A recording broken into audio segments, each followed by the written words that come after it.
So welcome back, everybody. We have looks like some new people, and I'm glad we have good attendance. And thank you all for having your screens on. I don't feel nearly as lonely, so thank you for that. Last week we talked about having everybody being accountable and breaking you guys into teams, and talking about how we have to be consistent to do really well, right? We never want to be, whether wholesalers or any kind of business, where you go up and down, right? So that means we need to make calls every day, or we need to get contracts every day or every week, but on a consistent basis, versus getting everything all at once and then, like I said, nothing and then again. So whether you're making calls or sending postcards, it's got to be consistent. So we talked about holding ourselves accountable and making sure that we have a goal and a challenge and an action. And the one I forgot is probably what you guys need most, which is a celebration. Like, we should always be celebrating the little things, whether it's you reached a goal for a day, a week, or had something exciting. You need to celebrate, because that's what keeps us motivated and keeps us consistent. My celebration today, my fabulous reminders of why I do this, is I closed on a house today that I had rehabbed. So after the third contract, this one did close today, and the guy's very excited. So it's really cool. Yay! So there's my celebration. So I want to see, we're going to go through and see if, I don't think we're going to break out into groups today. That was initially our plan, but with Hugo being outside, I don't want to, get this all messed up. So what we're going to do is somewhat similar to last week. I want to see where people are at, what we're having challenges with, and go through some training. We talked about, Hugo and I were talking about going through, probably not today, but next week, going through some contracts. I'd love to go through numbers. I know you guys are all dying to go through numbers, but I also thought about it, and because you guys are getting a lot of support with ChicagoDealVault, for those of you that are reaching out, and they give you the maximum allowable offer, it's really a great place to start. And it's so important to get things under contract. And as I've shared a million times, the number doesn't always matter. Like, you can start with whatever it is that they want, or whatever you think, or whatever the maximum allowable offer is. We can always get out of it, renegotiate. The big thing is to get it under contract, right? And that's our responsibility, is to get it under contract, whether you're using the leads in ChicagoDealVault or you're doing things on their own. So I do want to start. I had heard that Phil made like 200 calls this last week. So I would like to start with Phil, if he's willing to unmute himself, and see what he was doing before we jump into everybody else's goals and challenges and actions, and some more real life scenarios. And I'm dying to hear if some of you that we had gone through some of your scenarios last week, or some of your challenges, how those have panned out this week. So Phil, are you able to unmute? Do you want to come and say hello? Hi everyone, this is Phil. So I'm part of ChicagoDealVault, and I guess I was able to speak to a lot of you. This week, Hugo asked us to make calls coming from the list. If you were able to access the list, which we call the partner deals list, if you were able to see names there, that includes my name, Phil, and Lovely. So we did indicated some notes as well, that we were able to call these people coming from the list, although there are a lot of numbers that were disconnected. So we indicated that the number has been disconnected, so you won't need to call these numbers. We also highlighted those that we are able to contact with, that we were able to speak with. So these numbers were these numbers were highlighted in yellow, so you would know that they have the correct number, and you are able to speak with this seller or owner. So does everyone have access to the partners deals sheet? Hey, Phil, would you be able to share your screen and show us what exactly you are referring to, please? It'll be helpful. I Sure, have of course. I have a Blue Angel membership. Of course. Let me check This here. is separate from the Blue Angel membership. This is based on the inner wholesaling team. Right. Okay. Yes. Are you able to see my screen? Hello. Are you able to see my screen? Yes, Phil. Okay. Perfect. Yes, Yes. thank you. Okay. All right. So this is the partner deal sheet that we have been using. So you're getting leads coming from this list. So if you notice on this column here, we indicated our name. It's Lovely and I who does the calls. So we indicated here our comments, whether the number has been disconnected or not.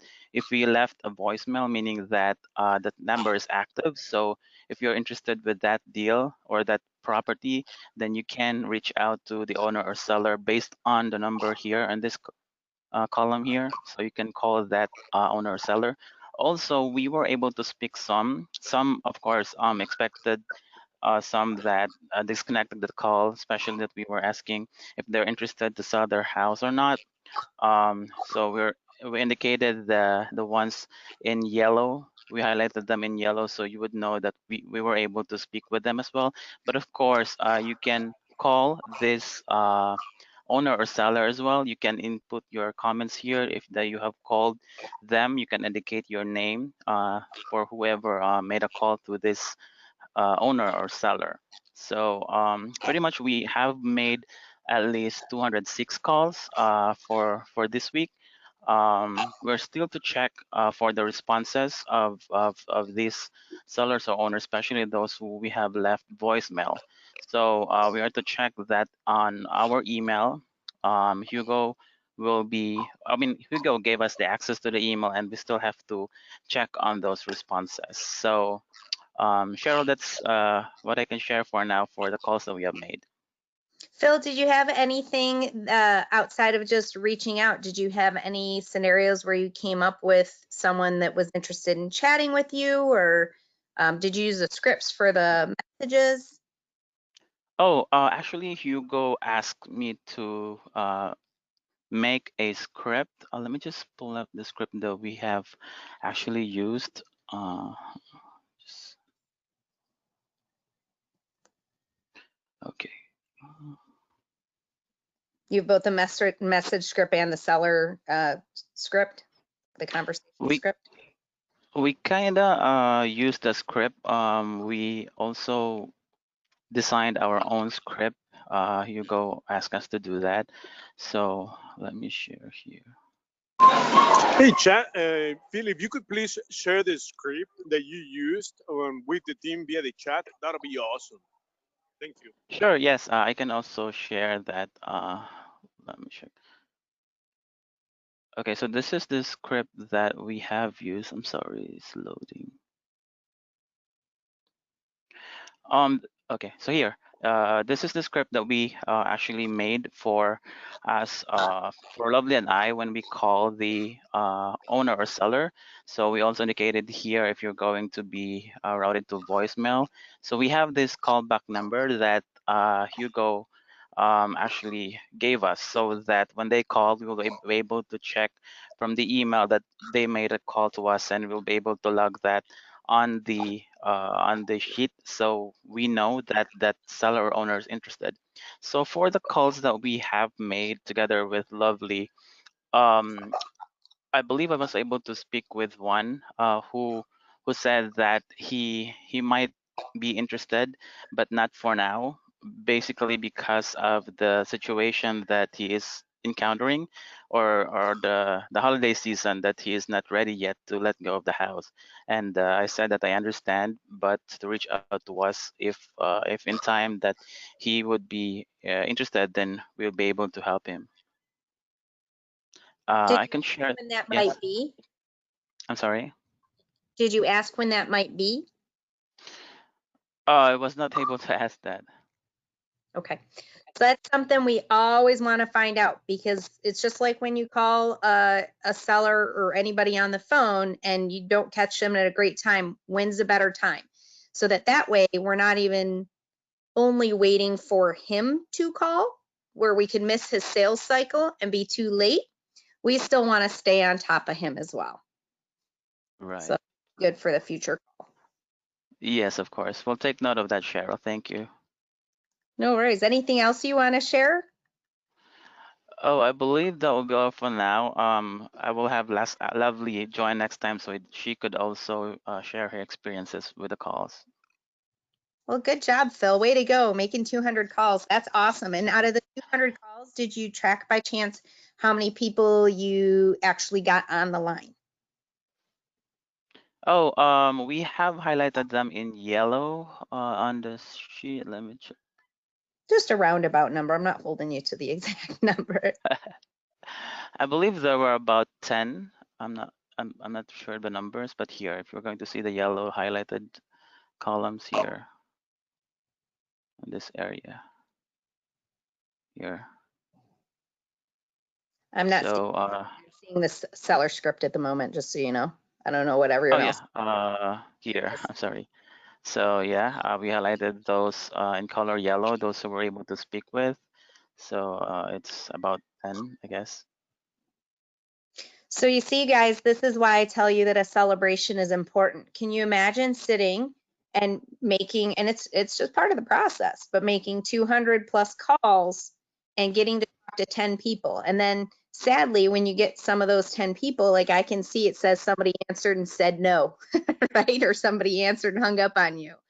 So you sometimes Right. have pretty thick skin. You can make all these phone calls and leave tons of messages. Like we had poor Ray, called 100 plus people last week and, got one. So this one he called 2 and got 10 on the phone, but all he's been able to share, and again, we don't have Lovely, but all he's been able to share is that we have one caller that he had a pseudo meaningful conversation with, at least somebody interested and willing to talk to him and is just not ready at this time. So that's where I'm talking about like the consistency and honestly the importance of a celebration, because when you do get that one deal and you do make the money, it's all worth it. Thank you so much for sharing, Phil. Good job. Appreciate Thank you, Cheryl. How did it take you? Do you have feedback on how long it took you for the 200 calls? Did you break it out to a certain number a day, or was that? Oh, we have other jobs aside from calling, so we at least take calls for at least 1 hour per day for last week. That's perfect. Thank you. See, so and these are great ideas for how we make goals. It can be 1 hour a day, it could be 10 calls a day, it can be a certain number a week. It doesn't matter, but you want them to be, I'm sure you guys have all heard SMART goals before. What is it? Specific, measurable.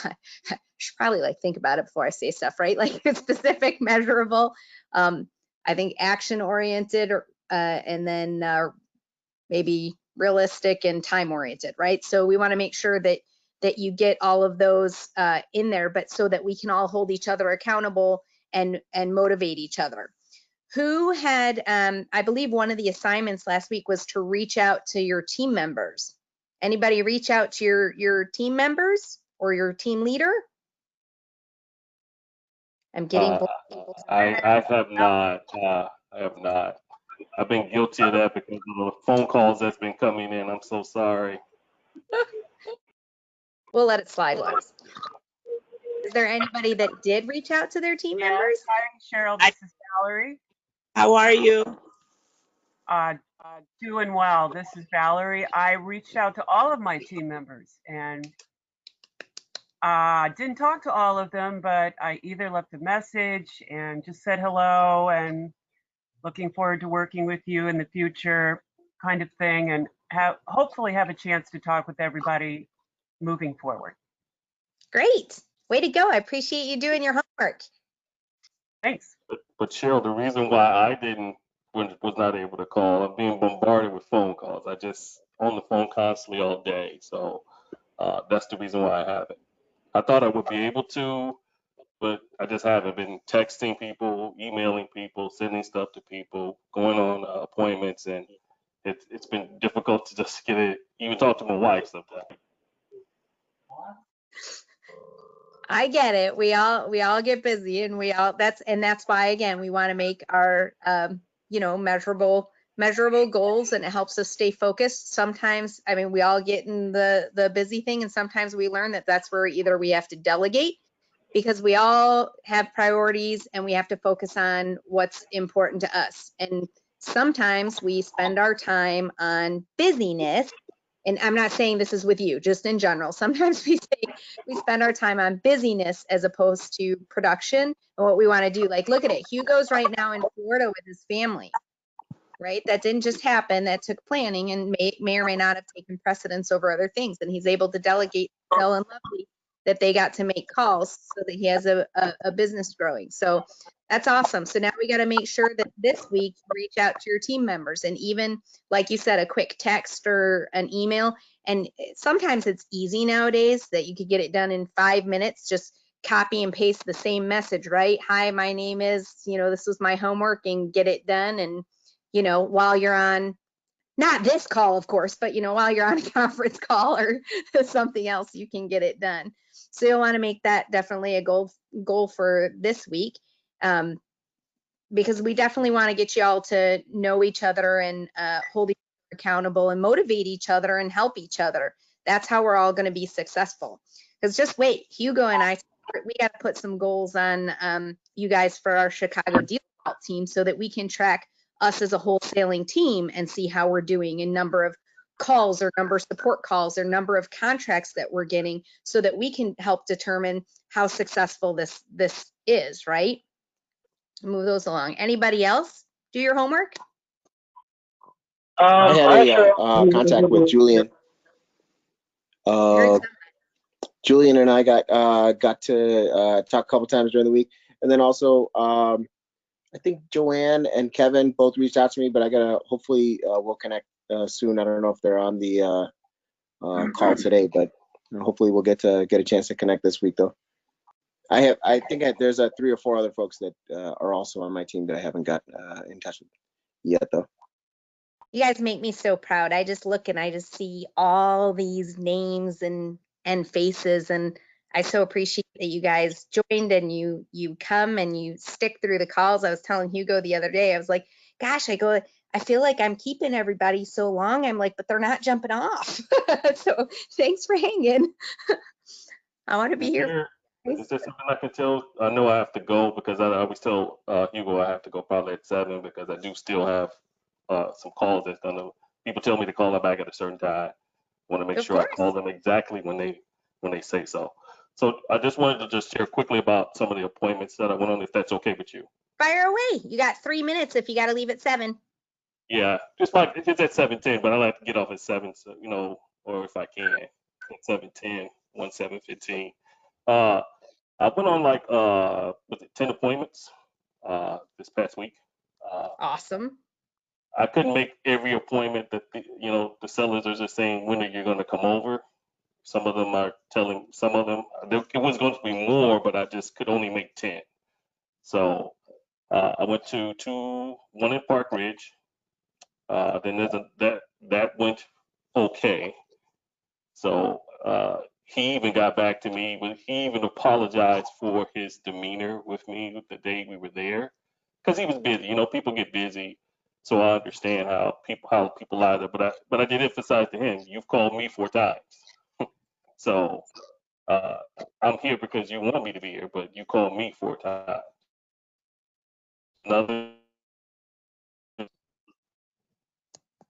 Is he cutting out for everybody or just me? Everybody. Then there was another Bolingbrook. We went to see a property in Bolingbrook that the seller. Am I still on, or? You're cutting in and out a bit. Was that Cheryl? Yes, I'm here. Oh, okay. I'm sorry about that. Can you hear me now? Yep. Okay. Went out to Bolingbrook. There was a seller that's trying to sell right away, but they're trying to get a decision. I just want to know your feedback on this one. The seller is trying to sell, but they need a decision of their family member. The wife is pretty not so gung-ho about it, but the husband's ready to go right now.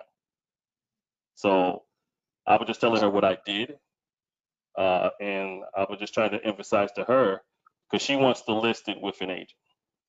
And I told her, when you deal with me, you don't have to deal with any selling or closing costs. We handle all that. We handle the inspection. So you don't have to pay for anything. You don't even have to pay me.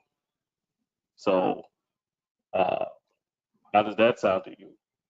She said, I've just never done this before. I'm mostly used to dealing with realtors. Sounds too good to be true. But I told her, you know what? If it's okay, I'll let you and your husband discuss this a little bit more. But you did tell me to give you a call back in a couple of days, so that's tomorrow. So that was on Sunday when we were to see him. So I said, I'll call you on Wednesday and see how this goes. But I will say hello Monday and Tuesday to let you know who I am, who that Okay. is. This is Ken saying hi. I met you guys this past Sunday. Just letting you guys know I'm still looking forward to talking to you on Wednesday. And she said, that sounds nice. You know, we appreciate you giving us texts and every day about so you won't be trying to, you're not forcing yourself on me, which I like. Realtors have forced themselves on us. So I just gave her another text back saying, I'm just letting you know that, you know, this is something at your convenience. Everything will be based on your convenience. What we're going to do in this process. It's not on my convenience. It's based on your convenience. So whenever you're ready to still talk on Wednesday, I'm here. Give me a call. If I can't talk to you right away, I will get right back to you as fast as I possibly can. Then there was a seller in Lombard on Sunday. This guy, I think he's a little delusional because he said his property doesn't need any work. And I'm not a contractor myself, but I do paint for a living. I automatically see you need paint throughout the entire house. So that's something you need already. I didn't tell him that, of course. I never tell people anything about their home because I'm trying to get them to work with me. He likes the idea of the card I got. He asked me, how did I know that I was trying to, I said, I did not know. We just send marketing material out to homeowners and we let them call us back. So we don't reach out to you. We let you reach out to us. And that's what he did. He told us to meet at his property. We met there, talked for like 30 minutes. He was sort of a little iffy himself too, but he called me this morning and said, I'm a little intrigued by this now. You said you're not a realtor. You're not a realtor. I don't have to pay any closing costs. I don't have to pay any money out of pocket. I don't even have to pay you. No. If you want me to send you a contract or a proof of funds letter, I can. But I will send the contract first, then I will send you the proof of funds letters, proving that we can purchase your property. So that's been my way. I got more, but I'm not going to take up too much time. I do got an appointment to do. So, but I just wanted to just let you know how the weekend went. Went pretty good, I think. Anything that you see I could have done better? Well, I have a whole bunch of questions, but I know you're limited here. My Give me first one or two. my first one would be as far as getting those 10 appointments. And I want to help you specifically, but just for the group, you did mention marketing material. So are you're sending postcards? Is there a list that you use, or how many do you send? I sent out 800 postcards, and out of the 800, I've gotten 120 people to respond. Okay, that's high. I'd love to see your postcard. That's a really good response, or your targeted list. That's really good. Yeah, this is a partner. He's very good with words, so and we just put all this together. And we don't know if this stuff will work, but we just said, let's send it out and see. That's how it It's goes. not different. It's different than everybody else's postcards because I don't like using other people's stuff. That's just who I am. I don't like using different people's postcards. That's their message, not mine. So from that, we've been calling people back consistently since September. Actually, they've been calling us. So it's that people can't do anything right now because of the rental moratorium. We know that. They're afraid to do things right now. They're trying to wait till that goes. Plenty of people said they can sell their properties in March. So I'm just texting them every day, letting them know I'm still here. because the reason why I like to go on appointments because I want them to put a face to the voice. When people see your face, they know who you were. They know your Your market camera's not on, Ken. material. For some reason, I can't get my camera. Let's see this happen. See, look, I'm turning it on. Look, do you see me now? I do not. See, the camera's not coming on. I don't know why. Oh, wait, hang on. Something changed. I see black. You see it? I see black. Just a No. black. Okay. Okay. Well, So next time, hopefully I can get on here. basically, you sent 800 postcards once, or did you send them month after month, or? What I would do is I send a thank you card after that, thanking them for talking to me on the phone. And whenever you're ready to sell, I'd like to be a buyer. And then I send a chat soon card. That's what I would do. I see like I'll chat soon with you. Hopefully, you're still trying to sell your property, and they respond from that little bit, that message. It's just a slight message, thanking them for contacting me. Thank you for the appointment, the conversations that we had, and hopefully we'll get a chat soon card.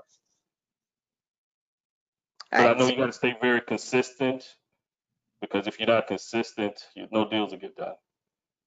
correct. The flip is in the follow-up.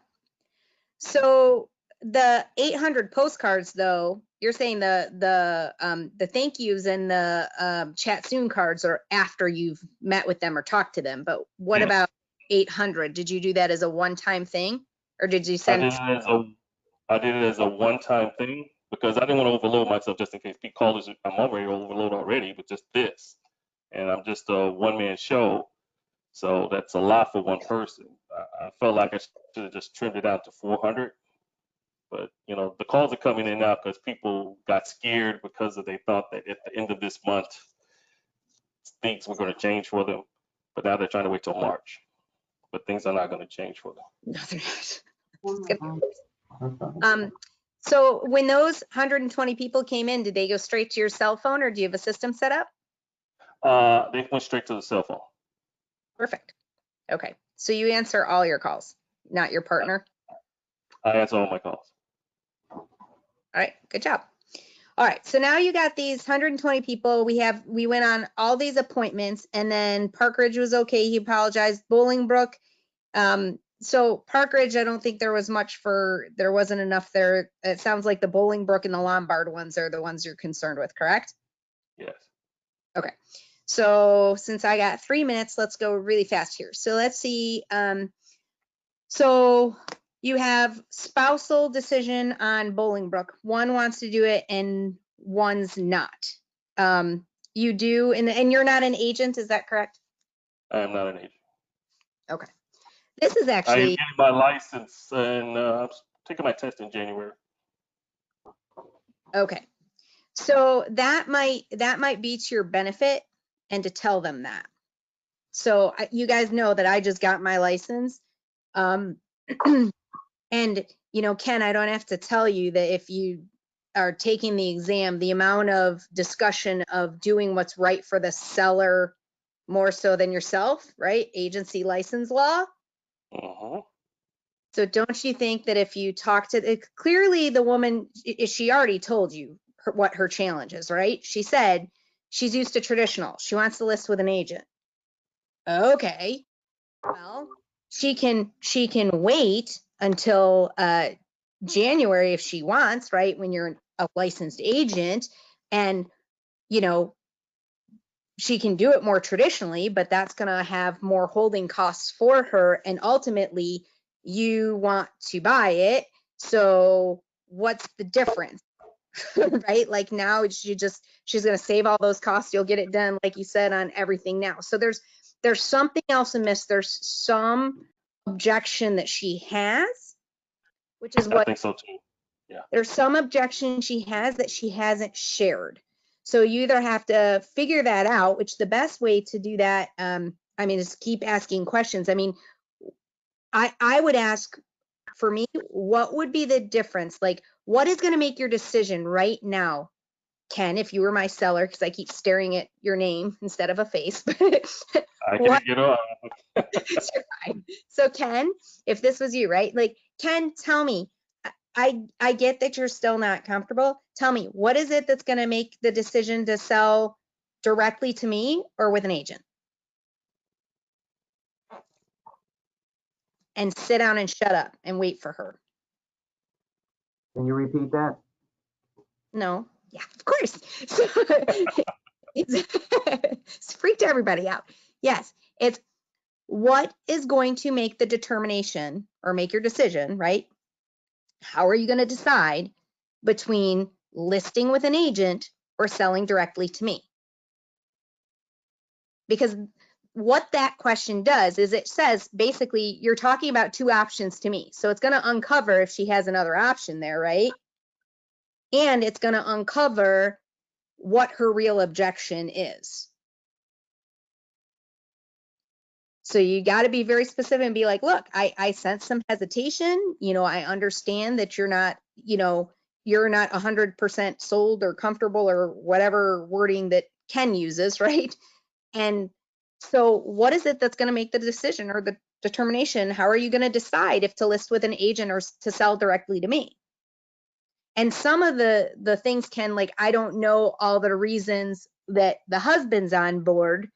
But it sounds like you did a really good job of saying, you know, look, I'm going to do it on your schedule. Sounds like you're doing it at the price they want, or, you know, I don't even know if you've discussed prices. Somebody that wants to list with an agent, I told you before, in Illinois, man, they like their realtors and they like their attorneys. I don't know why. It's an attorney-driven business. That's why. Yeah, it's wrong, but it's okay. Sorry again, all the agents and attorneys on this call. But I just talked to an attorney today. It was loads of fun. People just like that comfort. Sometimes, Ken, if she starts bringing that up, you say, like, I'm assuming that you close with a title company. Everything's the same. You can tell her, like, for me, I tell people, like, an agent cost, an attorney cost, if they're just extra costs, and if you want to go that way, by all means, let's do it. I still close through a title company. Let's do it. I'll do whatever you want. And if you want the higher number, let's do it with a higher number. You can pay me as an agent when I'm licensed, and you're going to get the number. You're going to go through these 3-4 months of rigmarole. And I just told you, I closed a house today in Wonder Lake. It was my third contract. It was ridiculous. They fall through. Does she want to go through that rigmarole to get a higher number that ends up costing her more money? We talked several times how she's going to end up netting less, right? So you have all those reasons to go behind, but you have to uncover right now what is keeping her. If the husband, I almost said dad, if he is ready to pull the trigger, what is keeping her from doing? Question. That's true. Because if she's not ready to go, no one's going anywhere. Correct. Happy wife, happy life. But I told her to take, you know, when I did tell her, you know, in a text today, it's like, take a look at my website, tells you what I do. I even left a card there with them too. I normally don't leave cards, but I did that time because she had some reservation and it had on it what I did. So it was very And simplistic. That's the reason the why other she was thing, saying thanks for not being so pushy. That's what she thanked me for. and I would say too that she would be one that I would leave a contract with. Everything filled out, just leave it, because she wants to look at it or feel like she can talk to an attorney and put the attorney review on there, make her feel comfortable. Because even the fact, I can't tell you how many times I've put an attorney review on there and they don't give it to an attorney. I mean, come on, it's a contract that a 5-year-old can read. Come on. They're not going to take it to an attorney. They just want to know that you are honest and comfortable. And here, if you are in a good spot, just like I was or am too, hey, I'm an agent now. I had to go through all that. So I can tell you, just like an agent, on how to do it traditionally. You want to go that route? Let's go. Let them make the decision. I mean, I've lost a couple deals before I was licensed. I lost a couple deals to agents that at the end of it, they netted less money. I don't know why they did it that way, but whatever. There's the one that Hugo and James I saw on the call. I saw his face. Oh, there he is. Hi. We went and saw one. They listed with an agent. That thing's going to fall through, and it's going to cost her more money than what she would have gotten. It's contingent right now. Trust me, it ain't going to go the way she wants it to go. It never really it's what it is. She had that drop out of contract twice already. after inspection. Question for you. It is what it is. Dion, is that somebody or Ken? Yeah. No, it's not me. I know I got to go. I had to text them and let them know that I was going to be a little bit late on my phone call. So thank you for your advice. I'm going to try to take a lot of that advice that you gave me. I Good luck, appreciate Jack. that.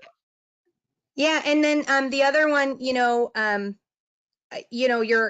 if he's calling you back, I mean, you should get that one under contract. I mean, I don't see any problem. I think the bigger thing is, Ken, for you, is making sure you know all the objections up front. That's what you got to make sure you just get every single objection uncovered. Thank you so much. Contract and bring it in. That's it. Thanks That's for playing. cool. Thank you. Good luck. All right. Bye, everybody. Hey, Deanne, tell me, sorry to interrupt. That's okay. Before I couldn't, you guys couldn't hear me the last meeting. I finally, so I'm on the phone part. My question is, you said that about not using lawyers or agents, but shouldn't you do that if you've never done it before? Like if you're a beginner?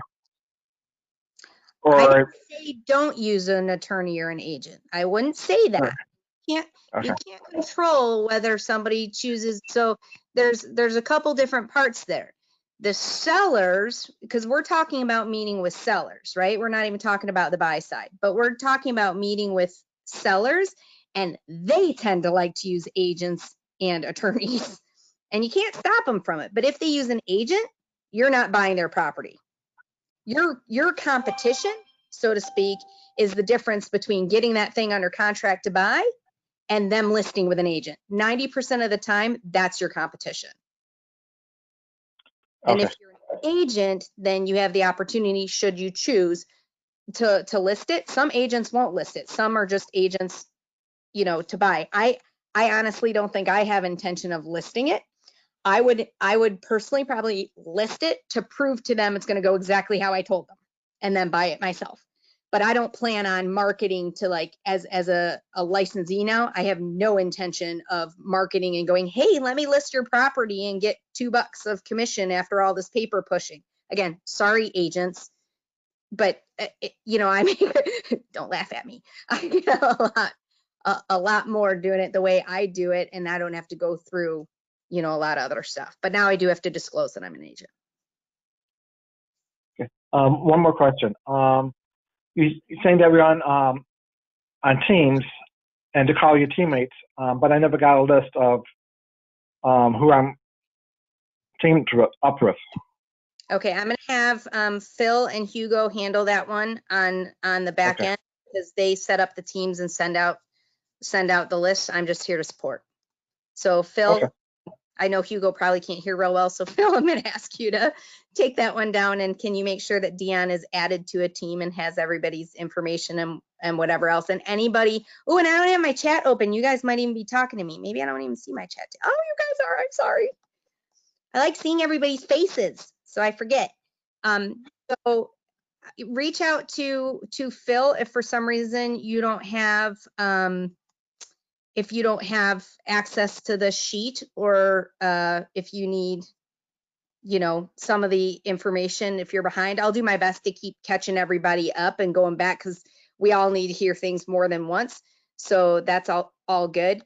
But Phil and Hugo would be, or ChicagoDealVault would be the one that, oh, look, you guys are so sweet. They would be the ones to help you get the stuff you need. I'm telling you that people said congratulations on my sale today. So I totally missed everything. I am so sorry, guys. Okay. Hey, Cheryl, this is Eric McClure talking. The email, there was an email that Phil or Hugo sent out on the 21st of this week, and it has the breakdown of all the teams. Dion, if your last name is Jackson, you're on the Mark Goodman team. Okay. But I don't have any phone numbers. On that email, there's a link to the list of everybody in the group, the entire group. Okay. You know, this is Cheryl Schofield. I'm in the same boat. Okay, Okay. Hello everyone. This is Phil. So I shared in the chat the link of the spreadsheet. So this spreadsheet contains different tabs. So you can check on each tab. You have the contact details of the tab, as well as with the organizational tab. So you'll be able to see there your team members. So you just have to click Okay. on each tab. Okay. Okay. For those who are on, excuse me one second, for those who are on my team, I'll give you my cell number right now. All right, you ready? Now you know there's replays of this, Mark, just so you know. Yeah, that's okay. I'm just trying to make it easy for them. 773-988-5469. 773-988-5469.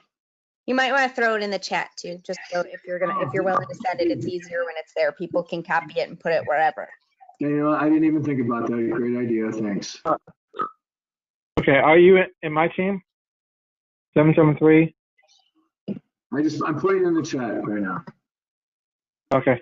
You guys are certainly welcome to speak to people outside of your team if you connect with them or have something in common or you're willing to share. There's no limitations. We just able to help manage it and put you guys into have a team lead to go to. So there's a hierarchy because you guys realize I'm willing to help each and every one of you, but you clearly see I run my own businesses as well as my husband's dental office, and I'm doing my own deals as well. So I can't just take 50 people's calls at the same time too. So we did it to kind of keep everything in check in a hierarchy, but I swear to God, I'm here for all of you. All right, so back on track. So Ian, was there more or you just wanted to make sure that you had access to the team and everything? Look, you guys are so good sharing everybody and everything. Yeah, I wanted to do that. I also did the goals from last week too. Yay, tell me about it. What'd you do? Oh, well, there's 3. So I'm gonna try to make a goal of doing 1 wholesale, 1 flip, and 1 buying a rental with all in the first year.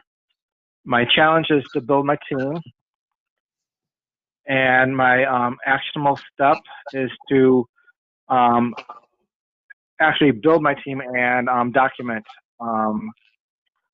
the numbers and make phone calls on properties. Okay, so that's a lot of stuff. Those are really good goals. Those are based on an entire year. What we're looking for right now, because we meet weekly, is we want to do weekly goals. Okay? So you still have those are great goals. Nothing wrong with 1 wholesale, 1 flip, 1 rental, right? So, and I'm assuming the flip means a rehab, a fix and sell, right? So building team is going to be very important. I want you to be really careful. So one thing you guys will see, and you can laugh at me, I'm like this at my husband's too when I'm there in training. I am very particular on words. I come from a sales world.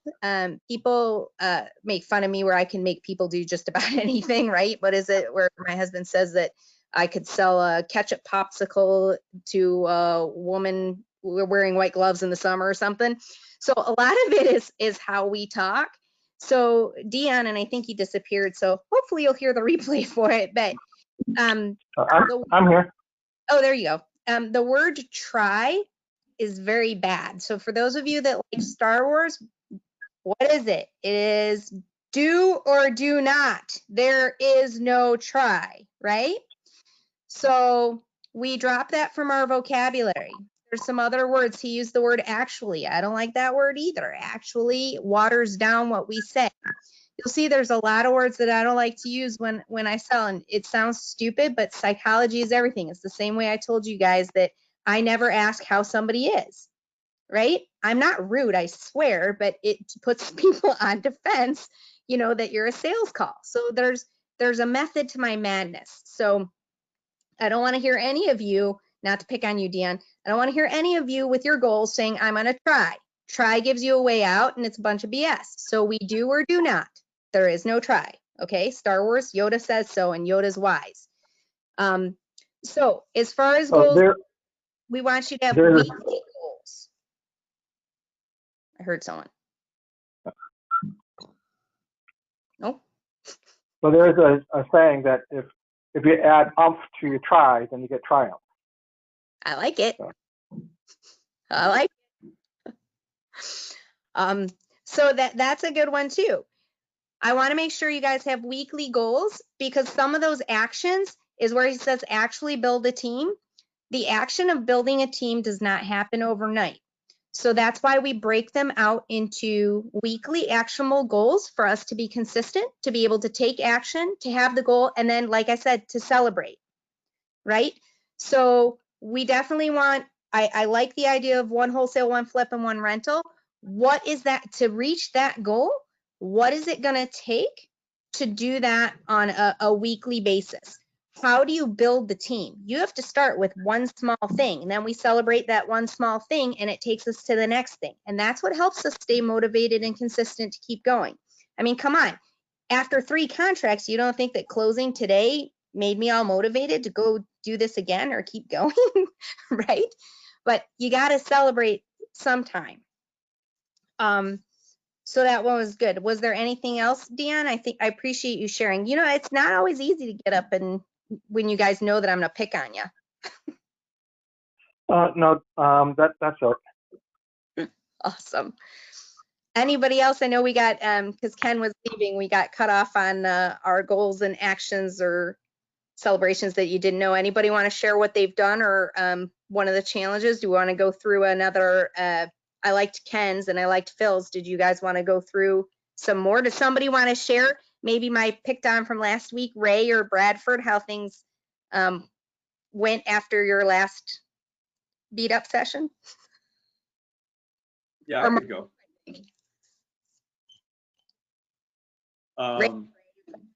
Thank you for that. Yeah, absolutely. So, so my goal for this past week was, since last week I made a lot of phone calls, but I didn't really have any meaningful conversations. My goal for this past week was to make more phone calls, but actually have a meaningful conversation. And this time, I modified my voicemail because, as you'll notice, most people don't pick up, so it just goes straight to voicemail. And the prior week I had a very long voicemail. I reduced it significantly. I made it very succinct. So basically the result, I would say I had one relatively meaningful phone call. This one, it was a voicemail followed with a text. This person the seller actually called me back this time. And he's like, oh, which property are you talking about? I gave him the address. He said, oh, well, that one's not for sale, but actually I have this other property that's for sale. So it sounded like he's an investor. He's like, yeah, I'm actually getting ready, to sell it. So I'll send you some pictures, and then we can talk about price, and then kind of go from there. So I guess this, I mean, it wasn't a very long conversation, but I'm glad I'm glad that at least this time it was a conversation. It wasn't just, oh, I'm not looking to sell, and everything else was just, yeah. So it was something, yeah. I think it's awesome, and I would say I would qualify that, Ray, as a meaningful conversation, because if he's sending you pictures and he told you he intends on selling it, no, you didn't necessarily bond with him. You guys aren't besties and texting all the time, but if he is sending you pictures and you had a conversation about selling a different house, that's meaningful enough that he should know your name. He knows your email. There is no reason that you can't put him into a follow-up campaign. Right. If that's how you chose. I like a lot of stuff that you said. What I'm most appreciative of is that you listened and took the feedback. I heard a ton of change and growth already in what you did. So now, okay, so we made 100 phone calls.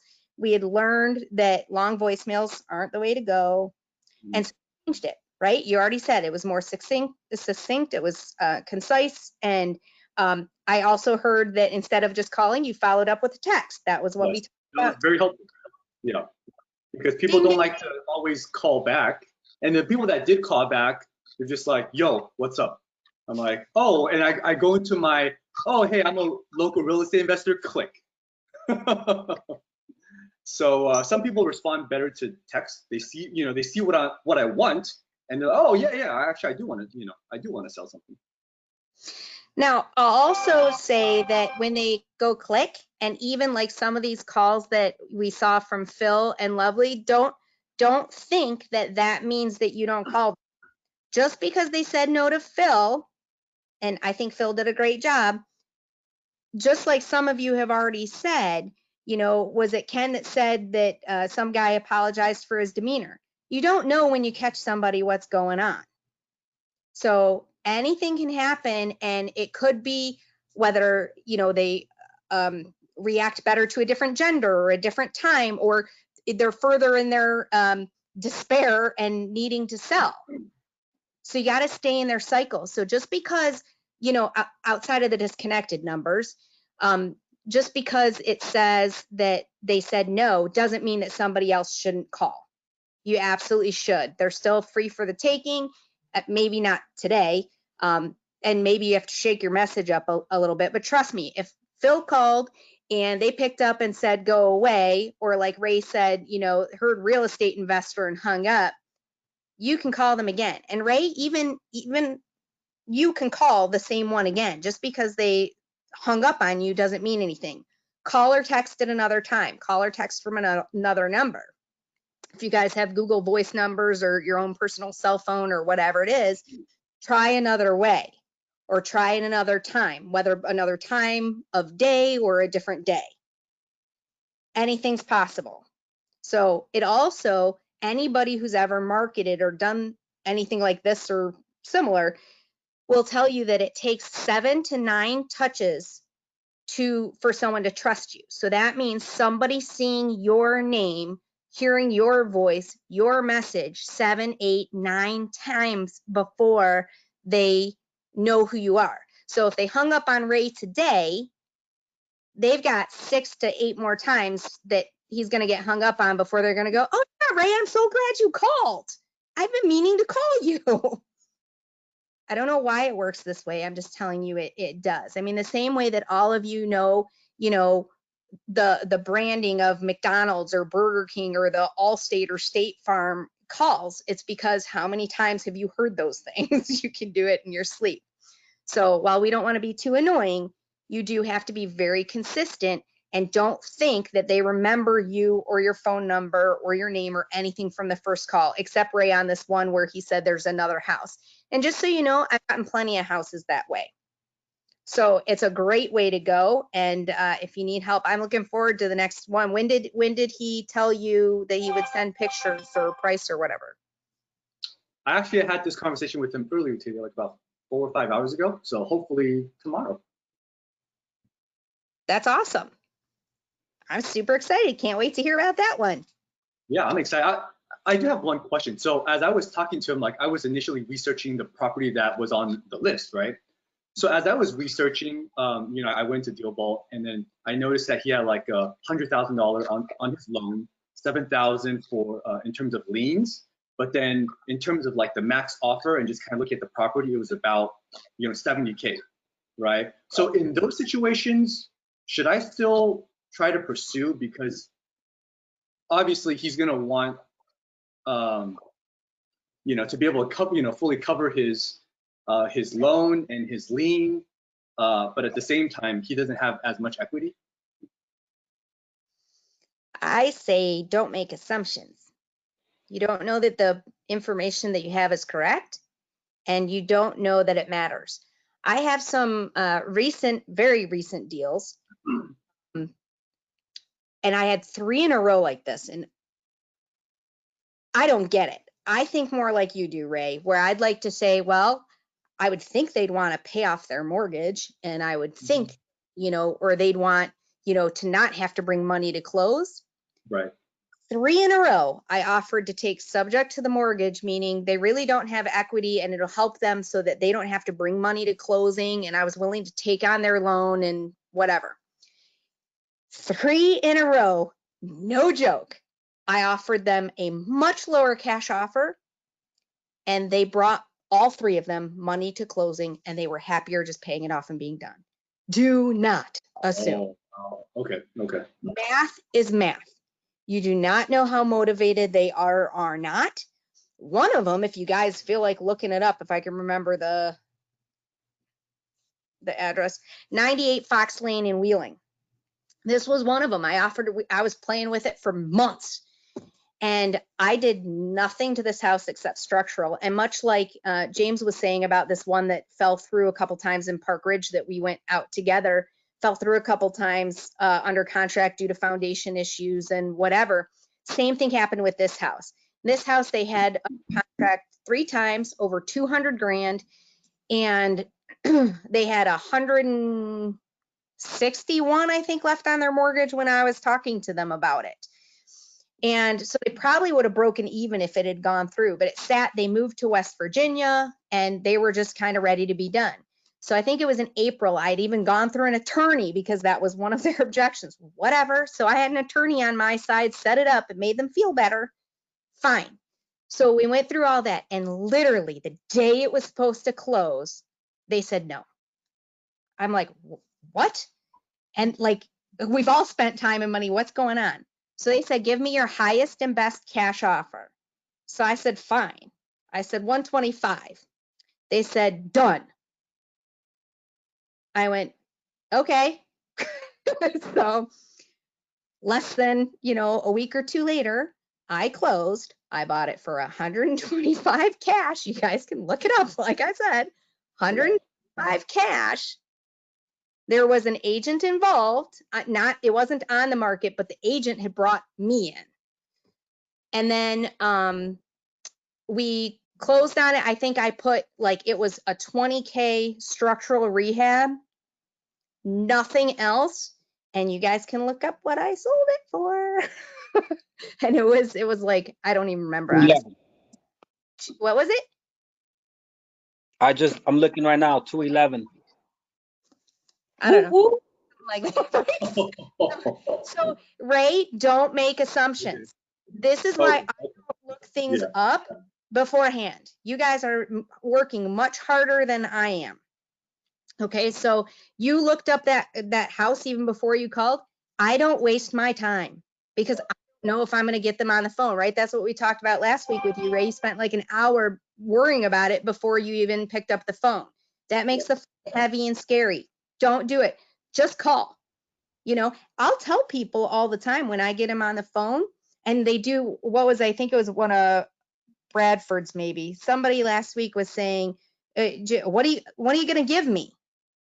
Yeah, it was Bradford's, the one lady with like the 20s, like, I don't know, right? Like you get freaked out. What are you going to give me? Well, here's the thing. It doesn't matter, right? Now I'll flat out tell people, I don't know, what do you want? We can talk about it, but like I don't look up every phone number or every house and everything because I don't know who I'm gonna get a hold of and when I'm gonna talk to them and what they want. So why don't you tell me what you're looking for and what the condition of the house is and get all my questions answered, and then we'll be happy to talk about a price. But we all want to make sure we do not put our values on somebody else. Ray, I agree with you. I would think he'd want his mortgage paid off, but I think I just proved that you just don't know. I got Akron, he had a 30K mortgage on it, and I told him too, I'd take it subject to them because he's like, I want to get out fast. He's like, I don't want to have any out of pocket, right? Sounds normal. And I said, okay, the way to do that is this. And he goes, what would you offer me cash? So I gave him 3 options. I gave him cash, I gave him seller financing, and I gave him taking it subject to the mortgage. He took my cash option, so I gave him 20 grand. I can't make this stuff up. I don't understand people. This is my thing with the agents and the attorneys. Why do they do that? It just costs more money. I don't know. I wish I had good answers for you guys, but you just don't know the situation they're in. Let them make their own financial decisions. You just the options. So, got it. Ray, I keep abusing you, and you're so good to keep coming back. Oh, and by the way, I did your assignment. I reached out to my team. Good job. Thank you, guys. Shail, this is Nilima. I have a question. When we do cold calls, right, like 50s and hundreds of them, has anybody faced an issue where their number was listed, somebody reported the number to a national do not call list, or any spams? Has anybody faced any issues like that? Anybody?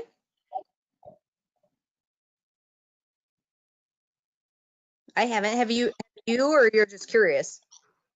No, I am curious because I get so many calls that I keep blocking or marking them as spam, especially the ones on marketing. And I was wondering if anyone within this group has faced the same experience on their own number.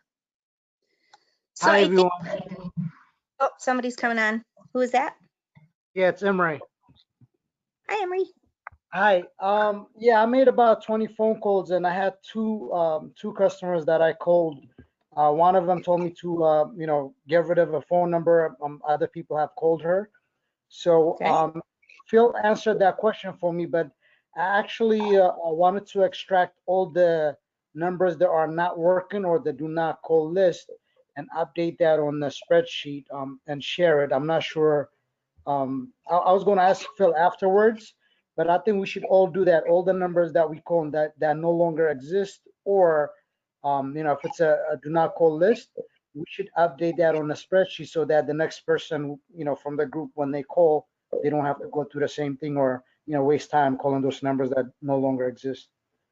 So having said that, yeah, just put her on the list, and just say my apology. I got my lead from different marketing companies. I'll make sure to update your list not to call you, and just leave it at peace as that. I think that's a good idea. It'd be helpful if that's something they can do. There's a couple things. First of all, the do not call list. I mean, technically, you're not supposed to be called marketing. We're not technically marketing. I think your biggest concern is if you were mass calling, right? If somebody's putting it into some sort of an auto dialer, or you're leaving those, I suddenly can't even think of what they're called, but where it's a voice message, like a voice blast, right? Or a ringless voicemail. That's what they are, right? Where you're sending a mass number. If it is you or your VA or somebody making a person-to-person call, it doesn't necessarily follow the same do not call list, I don't think, that everything else does. Now, if you are an agent, then you have to be a little more careful because there are do not call rules. But that's also for purposes of marketing your property, like calling to get you to list your property, right? So agents should scrub if that's the intention. Here you are looking to buy somebody's property. And if you do it the way that we discussed, where it's like you're not even calling saying, hey, I'm a local real estate investor, you will get hung up on, by the way. We already found that out. But if you say that I'm looking to buy houses in your area, do you or somebody else know, right? So it's not even like you're calling for that person's house. You are going to get hung up on. Have some thick skin. It happens, right? How many people do you hang up on, including that extended warranty one that we get all the time, right? I get 100 of those calls a day. I block them. I don't mark them to spam. I block them. You will get blocked by people. You will get hung up on by people. Whatever. It happens. Next, right? I wouldn't want to make a rule, like I said, to not call them. Most people, you're not interfering. You're not terribly inconvenienced because you're one-on-one. It's the robocalls that most people get really, really upset with. So I don't see people typically reporting, is what I would say. If you're an agent, I might take the one extra precaution. And then if Phil and Hugo, if you are able to run it by the do not call list and it make everybody feel good, I think it's definitely a bonus. And it looks like Valerie agrees. Good job. Hey, one more thing, Cheryl. Fire away. Okay, so I tried about 3 different ways of different scripts when I was contacting customers. Okay. One of the scripts that worked for me, instead of me saying I'm a local real estate investor, I used the word I'm a local home buyer. I think that puts people at ease. I just wanted to throw that in. I like that. And you guys are all going to find something that works for you. A local home buyer is good. It could be I'm looking for houses in your area. It could be I buy houses. But I definitely think you should put your purpose in there for your call. And remember, it's not about you. It is about them. Otherwise, you get hung up on. Think about the calls that you get and who you hang up on, right? It's because they either ask, how are you? And you know, it identifies them as a sales call, right? So you're like, not interested. Or, you know, it's a car warranty call, or it's something, hey, I wash windows. And you're like, I don't need that, right? So same thing, you got to expect that it's going to happen to you. So you got to be ready to give them something that they want or need. Right? So whatever it is you feel, a home buyer is good. You will have good results if they're likely interested in selling their home or willing to share information with who is. I mean, there's no one way to get through. It's going to depend on how you connect with that person. But Ray, so thank you so much for doing your homework and making those changes. You're going to be quite successful. I'm looking forward to hear how these next ones go, and thanks for being brave. Bradford, you're up. Be brave. Oh, you took your picture off. Oh, there it goes. I hit the wrong button. Yeah, I same thing. I made a lot of calls, more calls today than I did the rest of the week. But my main goal for next week is to be consistent, where I'm making calls 1 hour every day, regardless of what day it is. Because I found, even with the holidays, and I could go on and on with excuses, but I got, you know, kind of jingled up with stuff. But one of the big things that I did realize that I am leaving a lot of voicemails on a lot of the calls. And I thought, you know what, when they do call me, what's my voicemail greeting? So I changed my voicemail greeting so that actually now, before it was, I own a painting business as well. So my painting business is kind of involved with that. But when you call my cell phone now, my voicemail will say, hi, you've reached Brad with Brad Buys Houses. Please leave your name, number, and a brief message. So they know, you know, they're not just getting, hey, you've reached Brad at Tulo, please leave your name. They know that they're calling, you know. I just felt that that'd be more professional than, hey, you've reached John Atulo with, I go by Brad and John Atulo. So I've kind of got a mixed, so sorry, I kind of got, I don't know what you would call that, two identities to throw people off.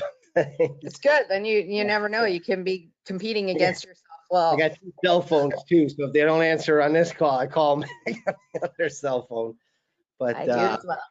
Yeah, it definitely helps too, because then when I'm on a computer, I'm able to use my cell phone to look at the address at the same time without switching screens and the rest of that. So today, one of the guys I spoke to, Raphael, he said, you know, I don't have a property for sale, but my boss does. Is it all right if I have him give you a call?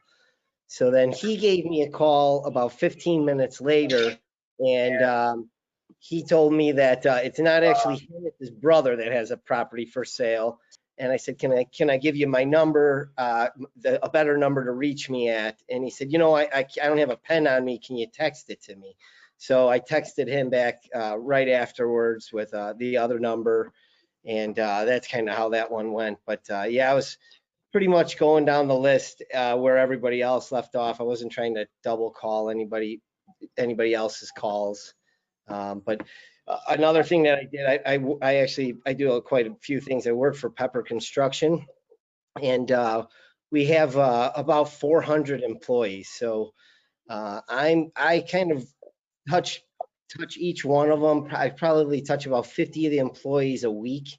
And when I'm talking to them after work, I've been mentioning to all of them, hey, if you got a relative or any of you guys are interested in selling a home that you have sitting vacant or probate or anything along those lines, that's kind of like my passion in life is real estate. And I even had a few people like talking to me about some goofy stuff at work. And I told them, hey, honestly, if you're not talking about real estate, I'm not even interested in talking about it. That's just the only thing I want to talk about. So kind of speaking it into existence is what I guess I'm trying to say. Is I'm just trying to let everybody around me and everybody know exactly what I'm trying to do constantly, because I feel like I've had several people reach back to me now that have been like, hey, I may have a property. So that's kind of it's been kind of my week. And I did talk to a few of the team members. Anthony, he had sent me some emails. I had reached back to him today, so that was really nice to talk to him, because same thing. We got a lot of things in common, which is great. So we're both kind of into the buy and hold properties and as well with the wholesaling. So this is a great group to be a part of. I really feel like there's a lot of good stuff going here. And yeah, I mean, the other thing that I can say is I got a lot better on the calls where I'm joking around with the people a lot more. I'm not Good. so serious and not so salesy because, you know, I had one lady today, she's like, no, I'm not interested. And I'm like, oh, well, you know, maybe you'll be interested tomorrow. She's like, I won't be interested tomorrow. I'm like, well, maybe next week. She's like, no. And I started laughing because I just thought it was funny because I thought, man, somebody's really, really uptight here, you know, but I definitely can feel like, you know what I mean? It's just, it's a lot easier when you're not taking yourself so serious. And, you know, and it's helped me get rid of a lot of the bugs and the stuttering. Because if I get nervous, I start, I'm a stutterer. So not when I'm not nervous, but when I am nervous. So that's helped a lot for Well, me. then you never sound nervous here. No, yeah, I doubt that. So did you get any further with that lady that had like the 20 investors come by? I did not. I tried calling her from my other cell phone. I tried calling her back from my other number. She's, I even sent her a couple text messages, just kind of ghosting me at this point. She was the one who's married, who wasn't happy with her husband. And Right. I really wish I could get her husband's number. That would probably be the next Skip trace them. step on that one, actually, is to see if I could skip trace her husband somehow, or maybe even look him up on Facebook and see if I can get him on Facebook. That's what I'm realizing too, is there's a lot of ways to skin a cat here. It's not just the one simple phone call and I don't get them. There's multiple opportunities to get these people, especially with the way the internet and Facebook messaging, and there's just so many options. So ultimately, for me, the biggest thing is to be consistent, so that there's a few days that I lost there, and those days that I didn't make any calls, most likely were probably days that I might have got somebody on the phone to get a contract, you know?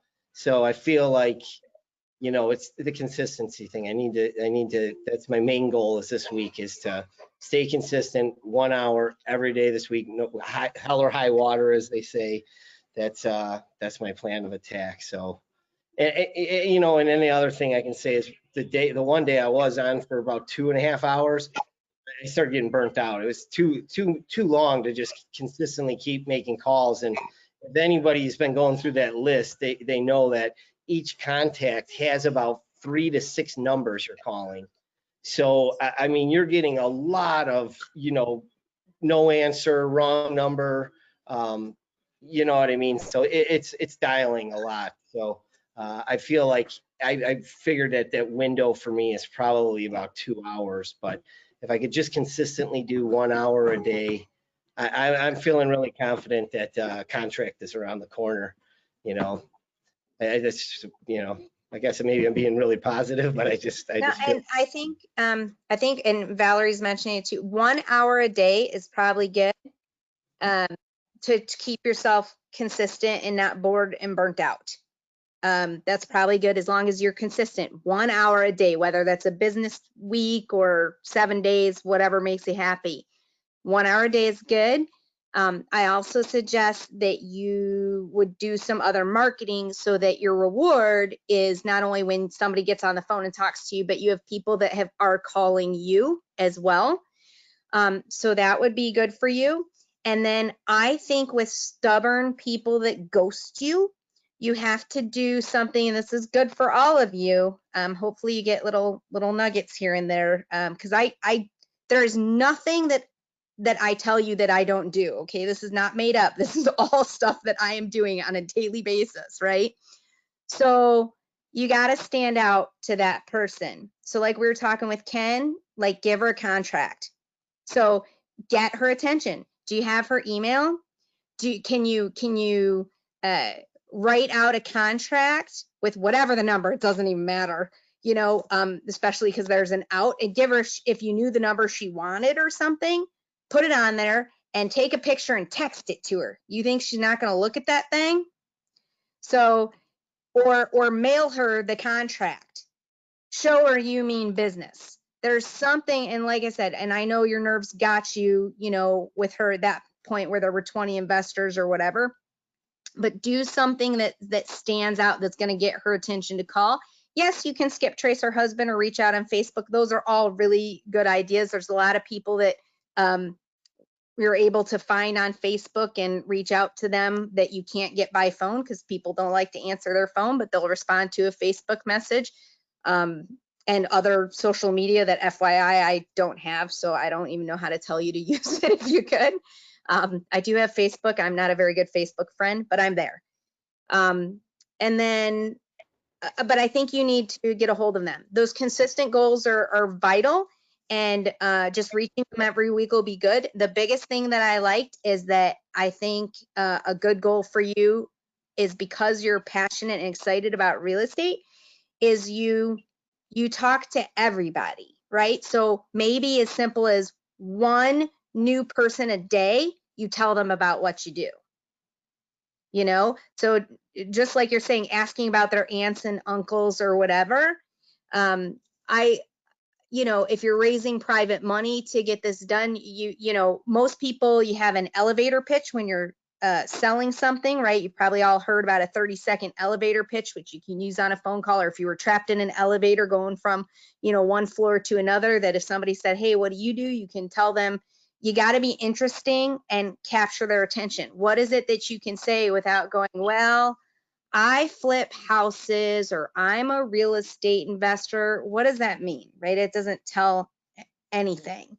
You know, you have to say something exciting, like, you know, oh, you know, I give my investors a double-digit rate of return, right?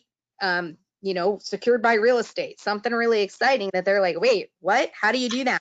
But it can't be geared at, I'm trying to buy your house, or I'm trying to get you to invest with me. It's, you know, oh, this is what I do. You know, it's nonchalant, it's no big deal, but it engages their curiosity, so that that they're asking you questions, right? That's what we all need, to capture their attention on the phone, capture their attention in person, whatever it is, that's our goal. So if you start talking to one person a day, you'll hopefully by next week have a really good elevator pitch that you're going to be really excited about, so that now when you do start meeting people, you're like, yeah, this is what I do, or this is what I'm looking for. A lot of times people don't even care what you do, but it's what you're looking for. So I help people do this. I help people with challenging real estate issues. Nobody knows what the hell I do, right? I help people with challenging real estate issues. Do you have a problem I can help you solve? I'll figure it out. That's more exciting than I want to buy your house, right? And especially if they don't have a house to sell, but they may have another real estate issue, and maybe it's that they're inheriting a house because somebody passed. Maybe they have a hoarder situation. Maybe they have something else. So you guys gotta, I mean, that'd be another good assignment for some elevator pitch, so you guys feel comfortable. But everybody, I had somebody tell me a long time ago, one of my mentors said, this is when I first started in 2010, right? They said, if you can talk to one buyer and one seller every day, and I don't know honestly if he meant a business week or every day of the week, but he said one buyer and one seller, he goes, you will flip at least one house a month. So I'm pretty sure it's right. Again, it's that consistency. So I'm probably going to get my butt kicked again for like going really super long. Is there, before I give you guys homework assignments, is there anything else that somebody wants to share, or has a challenge, or wants to go through? Because I feel like I keep you guys so long all the time. Thank you so much for hanging with me. Now we're going to play shy? No, we're good. Cheryl, I wanted that go I ahead. reached out to my team, to my group, and I was gonna get on a call, and then I chickened out. I'm just gonna be honest, everybody. I love it. Honesty is good. Because you know what? We've all done it. I haven't chickened out as much, but I've procrastinated and chose to do something else instead. Well, that's what I call chickened out. I just was trying to be brutally honest. I just didn't feel like doing it right then. Yeah, so I think I'm going to do something about that. And I like what you said, about, I was taking notes. I like what you said about, calling them to kind of test out an elevator pitch. And so I'm going to approach it from that way to take the pressure off. It's really fun if you start with an elevator pitch, if you start with your friends and family, because they don't know what you're supposed to say, even though you think you're going to embarrass yourself. They have no clue, but they'll give you direct and honest feedback. So you just walk up to them and say, hey, I just need you to listen. I want to try on you. Like, pretend you don't know me and just role play it, just like we do here, right? The scenario, let's role play it, right? And you can try it out. You know what, Marjorie? That's your homework. And how about you try it out on us next week? Okay. So you get it all good this week. Practice. Reach out. Same thing as Bradford. I think it's so important that you guys tell people what you do. Half the time, people don't know what I do, and then I lose sales. There's this guy, again, a patient in my husband's office. He's been coming there for, I don't know, 10, 15 years. No idea.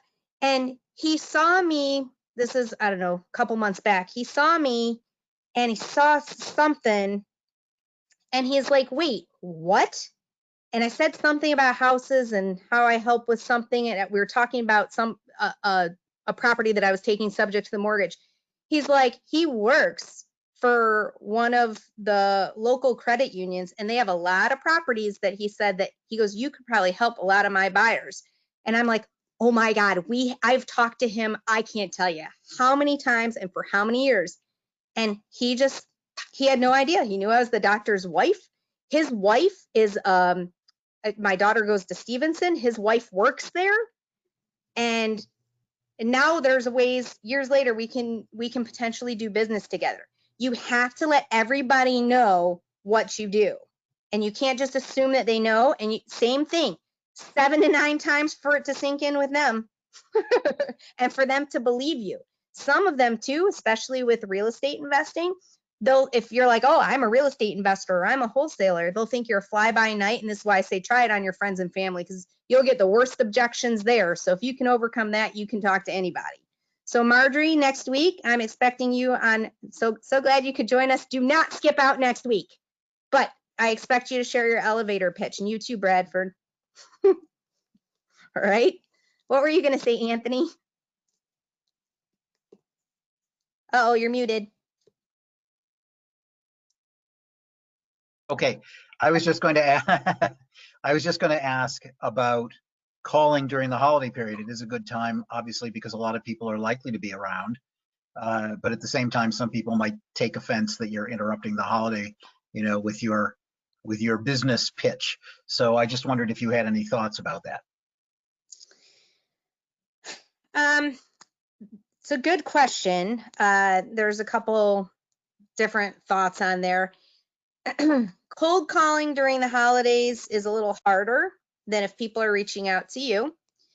But it's also a good time to clean up your list, as I would call it, and find out. Some people are willing to talk to you. And this year, I just think it's so weird. I don't even know how to predict because COVID's changed everything. People's schedules are what they are. Like, I can tell you, my husband's office is normally, like, usually the last 2 weeks of the year, I live at his office. So if anybody knows me, that's how they know me there. And I don't think they need me at the office this year. It's just strange because I think kids being out of school or parents out of work or whatever, they were able with Zoom to kind of come and go, or they didn't want to come. So it's really going to be, I think, really weird. I think as long as you're sensitive and respectful, I think you can do whatever it is you want.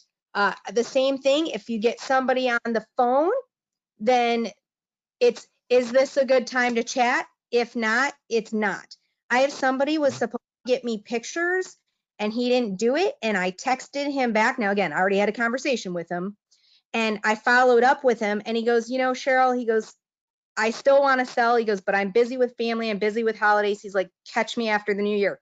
You got it. Now he will not hear from me other than I said, happy holidays. I'll catch you after the new year. Stay well. So I would say you just have to be respectful. If somebody sounds busy, distracted, tell me when a better time is and let's go. I think there's people that are going to need help through the holidays, and I think you're going to find some people that are sneaking out and moving throughout the holidays. Thank you. Hi, Ellie Merrick.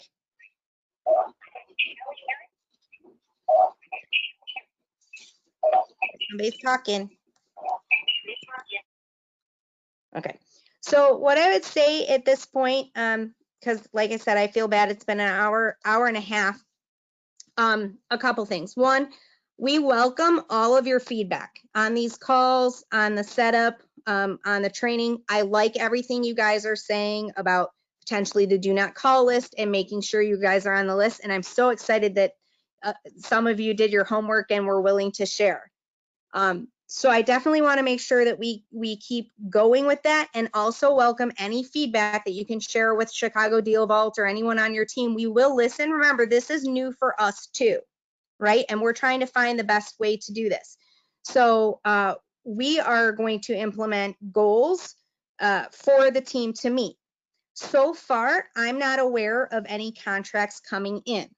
And I want to make sure that we're giving you guys, and I feel many of you are new. I'm not saying I expect it or I don't. I'd also welcome it, but I'd like to see some contracts coming in, and I want to make sure that you guys have the tools you need for that. I know that Hugo and Chicago Deal Vault gives you, we talked about the maximum allowable offer. I'm understanding more people are reaching out to get that information, which is awesome. More people I'm hearing and seeing are making calls, and that's awesome. I'm gonna work with Hugo.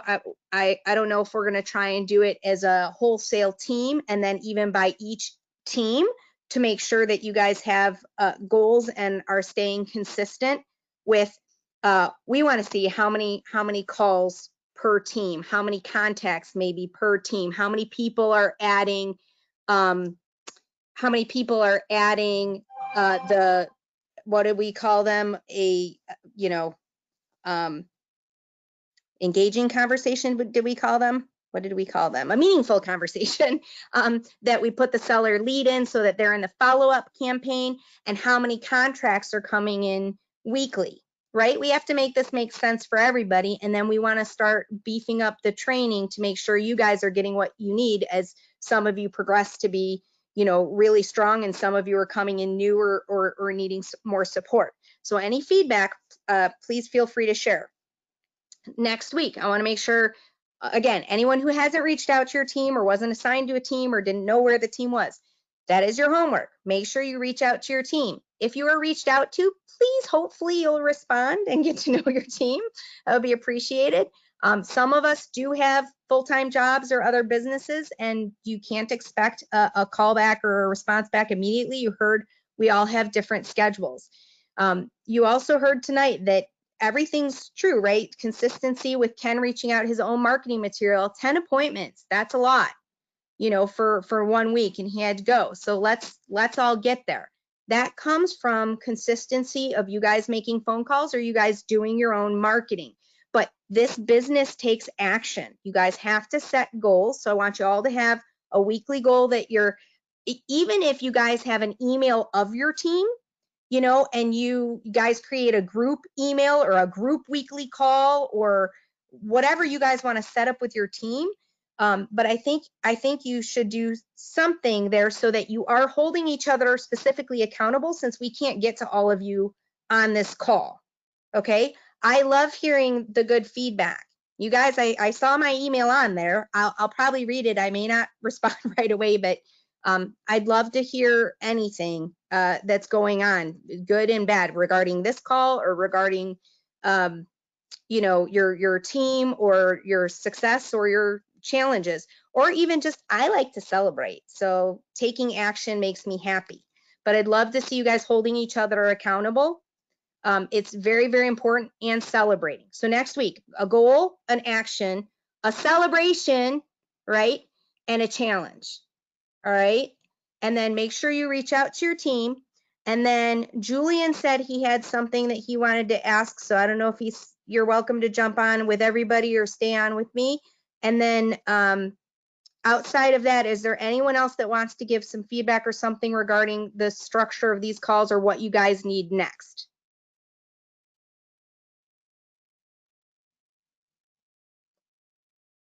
either shy or I overloaded you, or you all fell asleep.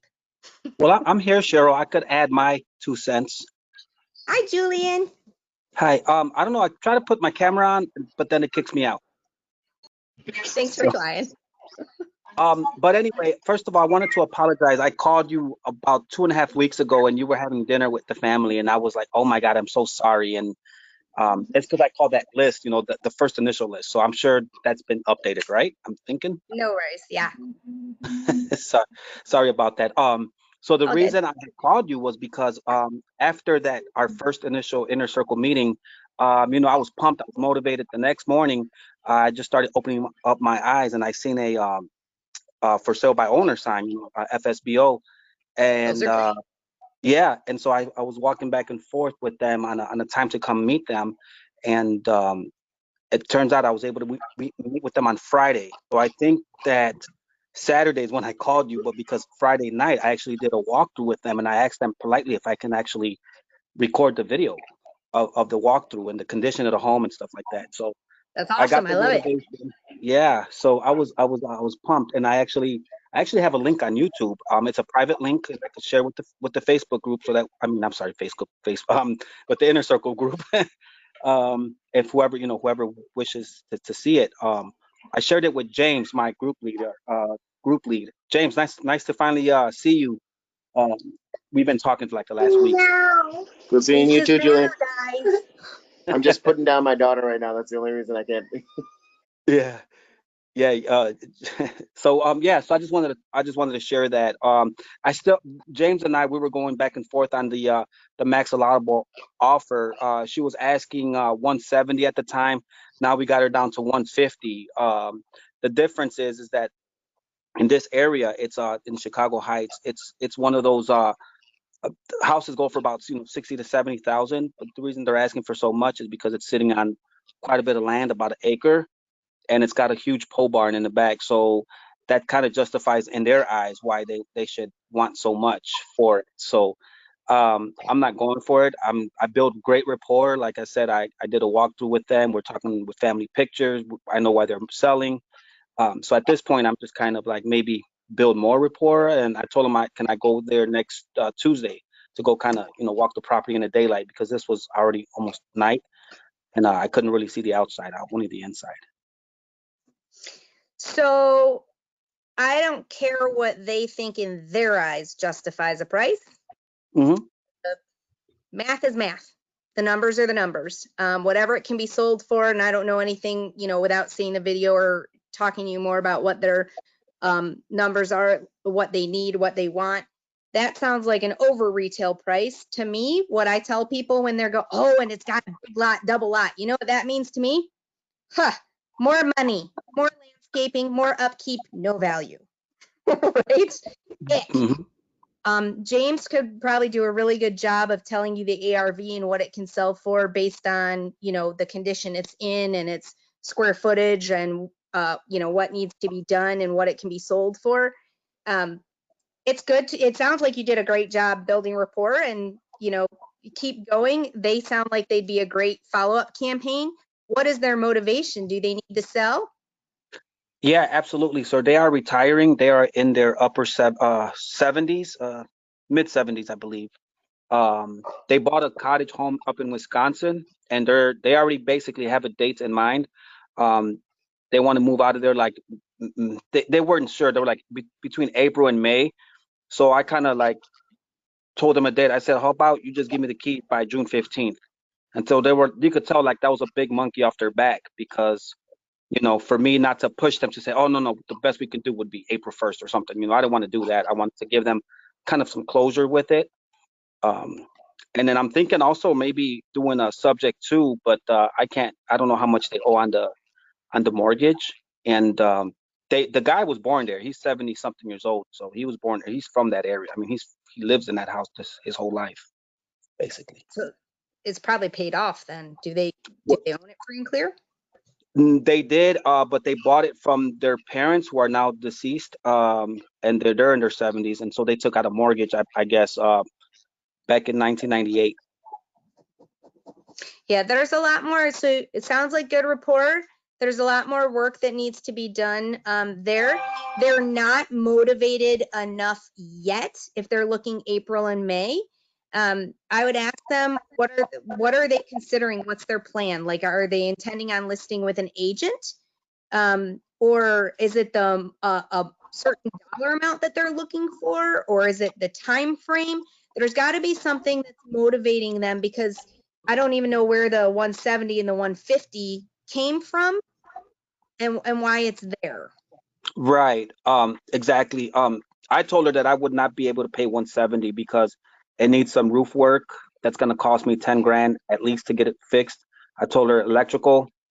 Just going through Hugo's, webinars weekly, I just know that when you touch a major, learning from him, when you touch a major component of a house, it's minimum 10,000. So if it's a roof, 10,000. If it's electrical, 10,000. So I kind of just rounded it to that. And it's a small house. It's like maybe a 1,100 square foot home. Yeah, that's my favorite. They're smoking dope, but that's okay. They'll just have to wear down there, and they may come to April and May, or they may put it on the market or do something. And like James was saying with the other one, they'll have to fall through times. There's a lot more work that's going to need to be done. So since you have good rapport, that sounds like with them, stop talking numbers, stop talking about the electrical and the roof, and they want 150. None of it matters. We got to find out what their plan is and work backwards. If it's giving the keys June 15th or somebody the keys June 15th, how are they going to get there? What's the process, and what do they need done? Are they looking for a certain amount of money in their hands? What's left on the mortgage? Maybe they can handle 2 mortgages. There's a lot of options that can go. We don't make assumptions. And like I said, the numbers really don't matter if they're, if you're telling me the houses are mostly 60 to 70K and it's just a bunch of land on top of the house and it needs work. I mean, just because they bought it and has a mortgage on it, and they've had it for 70 years doesn't mean that it's been modernized. Do we know, Julie? And when's the last time? I mean, I know obviously the roof and electrical haven't been done. When's the last time they replaced the mechanicals? When's the last time they did the kitchen or the bathroom? Yeah, it all needs to be updated. The mechanicals, it's about 10 years old. It is well water, so they have like the softener, the water softener. Yep. And that you can tell that's kind of been updated. I clearly show that in the video. It's kind of like a shiny object. I don't know how those work, but yeah, that's like the only thing that has been updated. So it's a fairly decent home. It's a nice buy and hold property for sure. I'm sure the cash flow nicely, but that's kind of where I'm at right now. Okay, so you got some more digging to do. So use your report and find out more information. They don't sound terribly motivated. They sound like they like you and they're kind of thinking about it, and they're retiring, so they don't have to be motivated right now. That might have to be one that if they're going to dig in their heels about the price and they have time, then you may have to go to seller financing or something else creative. But I would say Phil had put something in there saying go to ChicagoDealVault and they'll help you generate some comps. And then that'll be something good that you can share with them and really nail your numbers, so you can talk about the electrical and where you need to be and why. And then they may need some time for that to sink in and do exactly like what Ken was doing and just check in, or that's a meaningful conversation. I say put them in ChicagoDealVault and have some emails go out that are keeping you in their decision cycle. Make sure that you land that one. Yeah, absolutely. I can go there tomorrow and get a contract. I've already tried going to ChicagoDealVault many times, and I've already Phil's probably tired of me. Actually, Phil, I'm the one I was texting you and sent you an email about that address, and it's none of us are tired. It's all right. So I would say keep working with, that's what this team is for, right? So keep working with Phil, keep working with James, and you're going to have to keep working with the seller. You're going to learn a lot. And honestly, if you, I don't know what the intention is on the way out of this, and somebody for the numbers, then you can put it under contract and start shopping the contract, whether it's just running title. Somebody brought up that it's going to show whatever's on there. So whether it's getting title or marketing it to somebody and seeing what the market says, that's an option. you know, to do. And then it gives you more negotiation tools to go, hey, you know what, I've shown this to this many people and this is the feedback, and, you know, go from there. That might be a good way to go on that one. Okay, thank you. Eyeball, or do something. All right, anything else before we run? I feel bad. Good evening, Cheryl. Can you hear me? I can. Hi, David. I see your face for once. Hello, everyone. Thank you, Embry. Embry reached out to me over the week. I've just had a crazy busy week. We've been doing home repairs. I'm sorry I missed your last meeting on Tuesday night. I was working. But I just have a few questions. I feel like I'm kind of behind the 8 ball. First of all, I have the list. I see I'm a team leader. Woohoo. Good job. In regards to the list of properties and their names, is this list given to everyone in the group, or is it just for the group I'm in? That's my first question. This is to anyone within this group. This is not everybody go Deal Vault. This is everybody that's on our Phil, what do we call it? It's I know Inner it's our circle? team, but it's a partner. What do you call it? Partner deals. Partner deals. This is our partner deals team. So only the wholesaling team. Okay, great. And the dates on here, I see. What do the dates represent? That represents when they file for foreclosure, or what does these dates represent? Phil, I don't know what they're looking at. Can you pop on and tell me what dates he's talking about? Oh, if you're looking at the dates there, that's the date when we entered the data in the sheet. Okay, great. And I just noticed it starts from like November all the way to December. So if it's blank, that means no one is called, correct? Because it's a working document that all of us could see. Yes, that's right. We have not called them yet. Okay, And David, great. we've talked a lot about not just one person calling. Sure. Okay, not a problem. I just want to make sure I missed last week. Feel like I missed the whole month, so that's why I was inquiring. Emery, thank you very much for reaching out. He was texting me, and I was trying to get back with him, but he did. He texted me, let me know that he was calling people and all that good stuff. So Listen to the replay because it was their homework to reach out. It's going to be very important that we all know each other and support each other. great. So we can do a replay and go to meeting. Bill, where's the replay? If you don't have the replay, we're actually working on the app, Chicago Deal Vault app. You can just download the app. If not, you can send an email to support@chicagodealvault.com so we can send a link to the replay. Okay, I have the app, so yeah, it's not a problem. So if it's in the app already, in the Chicago Deal Vault app. Yeah, but we need to. Yeah, we need to provision. I watched Cheryl make it. At a time, guys. Bill, go or somebody. I don't Oh yeah, know. it's if it's in the app, we need to provision your access since that is an exclusive access that we are giving to wholesale inner circle members. So you need to tell us that you have downloaded the app so that we can provision your access so that you can see the playlist. Yeah. If not, you can also send us an email so that we can send the links instead. Okay, cool. All right. And my last statement is, Mark, share dinner with us next time, man. It looked good. I agree. It looked good. Now that's all I have. Looked like Cheryl was saying something. No, I like I said. Cheryl Schofield. Oh, sorry, different Cheryl. Cheryl, you're on mute.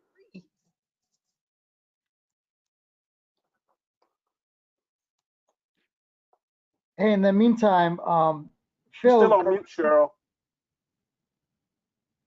She said she's trying to. Hey, David, this is Emery.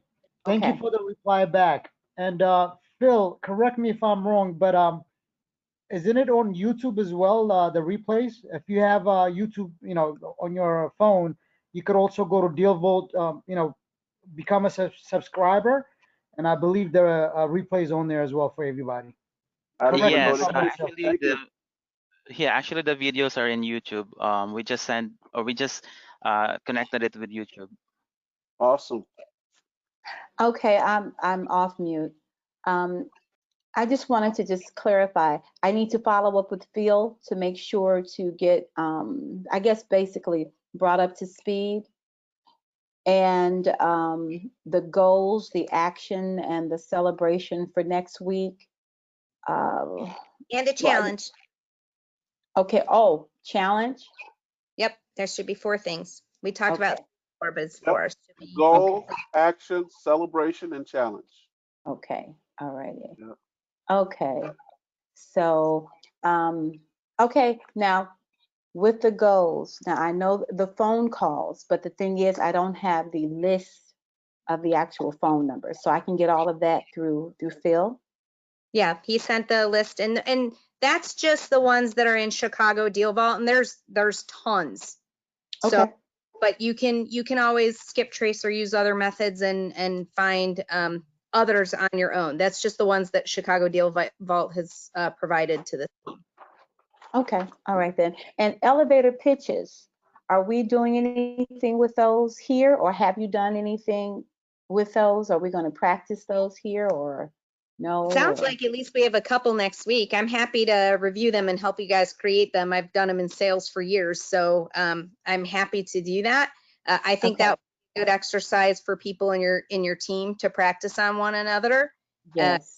For whatever your pitches, because that's going to be specific to you. And I know we can't get through all of them here, which is why Okay. I'm saying some of those things share within your teams, work within your teams, and then we have a few on here or up this way. But if you guys tell me that next week that's what y'all want to work on, is that's where you need help, is the elevator pitch, I'm in. If you guys tell me it's contract, I'm in.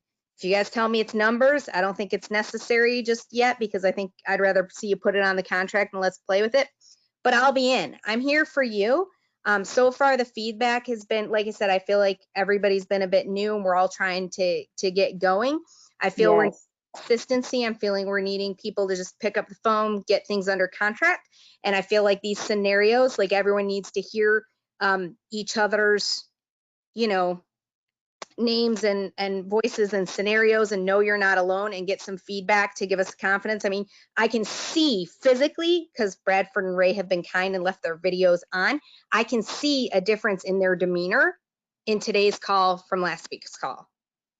So I can't see you, but and each week more and more of you are putting your videos on, and it tells me that you're more relating or more confident, or no people, as someone disappears, of course. Oh, you can't see me? That's We okay. see you. Can you But see me, Carol? I can. Yeah. And it does make a big difference. So I really think, especially when you guys are, if you do team calls, you should share and see. And people do relate more to people on videos, but I really can see physical growth in Bradford's demeanor from last week to this week in their sharing. And I also see growth and success. And that's what I'm looking for on a weekly basis with these goals and actions and challenges and celebrations. And you guys really do need to celebrate yourself and with each other to keep going. So feel free to have that ready. And those of you that want to do an elevator pitch, by all means, have that ready or practice with your team. And then send Chicago Deal Vault feedback on if you feel you need something more or different in this call, because I'm here for you. And like I said, this is new. And so you guys are helping us to structure it for how we all need to work. Somebody let me check the chat. I'm checking. And I just want to add, Cheryl Schofield, just so you're aware, Hugo did send out the list. You can check your email or Okay. spam possibly. He sent out the list of all the individuals that's in the inner group, along with the org chart, along with the numbers to call. Okay. All right. Thank you. Yep. And Cheryl, you're not bothered. You can have us on here as long as you want. This is good information. I like the accountability. I don't know about you guys. I do too. And I'm terrible at, I need an elevator pitch. I heard the best elevator pitch in my life about 7-8 years ago. This young lady that I met, and she gave it to someone else, and I just stood there in awe of her. Most people that I know have no idea that I'm in real estate, and like you said, you don't want to say the typical, oh, I'm a real estate investor, and let me buy your house. I just got cards made up, and I'm thinking maybe I should, I put that I pay I pay a bonus or finder's fee if they refer me, and if I close on a house, I put that on one side of my card. And then I also I specialize in luxury rentals, so on the other side of the card. But anyway, I'm just in desperate need of an elevator pitch because I don't want to sound generic or janky, so I guess I'll Well, run it by you Bradford's guys going to do next hoarder week. houses. So, everyone's got, but I like that. A specialty people do relate to. You guys just have to decide to make this your business and to commit to it. Because once you commit to yourself or to someone else, or you write it down, but it's like the fear of being successful, right? But once you say it, Cheryl, once you say, I'm paying you, or, I have luxury rentals or whatever, now you have to prove it. That's scary, isn't it? Admitting Yes. it, feeling it. Mm-hmm. But you guys are capable. You're on here. You can do it. So if Bradford wants to buy hoarder houses, I love them, by the way. My kids love them. My son has the best eBay business ever. But those are great. I had 4 in a row, very successful. Love them. Whether you find a niche or a good elevator pitch, it's about your conviction and it's about your consistency and your action. I'm telling you, just get out there and do that. And that's why I hesitate to talk, so specifically about numbers, because I already told you, I had somebody just bring $30,000-$40,000 to close their house. I wouldn't have done it, but so we don't make assumptions, but you guys gotta be with conviction and be there for whatever your purpose is. Mine is to solve real estate challenges. I love it. I find it entertaining. I tell people all the time, I don't need any more houses. I don't need any more money. I just love to help. I'm out here to do it. Who else can say that? Do you believe me? It's true. And people can see it, but then I have to prove it, right? So Cheryl, you have to prove it. I like talking to myself. Hey, Cheryl, you have to prove it. And that's how we buy ugly houses, right? Which is home investors. That's how they got so big, because people knew they buy ugly houses. That's why when somebody focuses on condos, they get condos. And I'm a firm believer, whatever it is that you put out in the universe, that's what you're going to get back. So if you're grumpy and you breed negativity and, you're not of the abundance mentality, right? Then you're not going to fit in this group, number one, because I'll kick you out. But you have to want to be there. You have to want to help, be of the abundance mentality, go out and get it. And what you put in the world, you're going to get back. So be positive, be consistent, know that you're going to be successful, and be willing to say it and write it and commit to this group here. Cheryl, what you doing? Sophia? Are we trying to make somebody famous? I'm sorry. He's not naked. He just has his shirt off. You're right. I don't know. It's hot in the office. Okay, you guys, this call is recorded, and we don't have like the rated R on here, so I think we need to turn Cheryl's camera off. I know, and I'm not used to all this Zoom stuff. I'm so old school with my paper and pads. I'm like searching, like, where's this button at? Where's the camera? Where's the mute button? But I'm learning, so I'm getting with the program. You just take your all right, cursor y'all. down to the bottom of your screen, and it's all right there. Take your cursor to the bottom of your screen. Okay. I want to make sure that Hugo gets back to his family and everyone. It's been 2 hours. I just feel bad. We can all connect at other times. I'm so honored that you are all willing to spend Tuesdays with me and spend the amount of time. You can ask Hugo every week. I cannot believe that they all hang. I'm blown away. So thank you so much. So engaging. Yes, You're very absolutely. engaging. Thank you very much, Cheryl, for your time. Your time is so precious to all of us. You are amazing. Thank you very much. Let's give everyone a big round of applause for all of you who are awesome, and Cheryl. Thank you, guys. I have so much faith in all of you. Therefore, we're putting 110% of our resources for all of you. This is a very special team. You all mean a lot to myself and also to Cheryl. So thank you guys for sticking till the end. And I look forward to an incredible, awesome 2021 with all of you. and all of us are going to be extremely successful. I can guarantee that. I have faith in all of you. Kudos to all of Are you. we doing a call next Tuesday or no? Yes. It's up to all of you. Yes. Yes. Yeah. Yes. Okay. Let's do it. Yes. Doing a call next Tuesday. Yes. Make the feedback. Hey, Hugo, when are Perfect. you sending out the signing bonuses you promised us?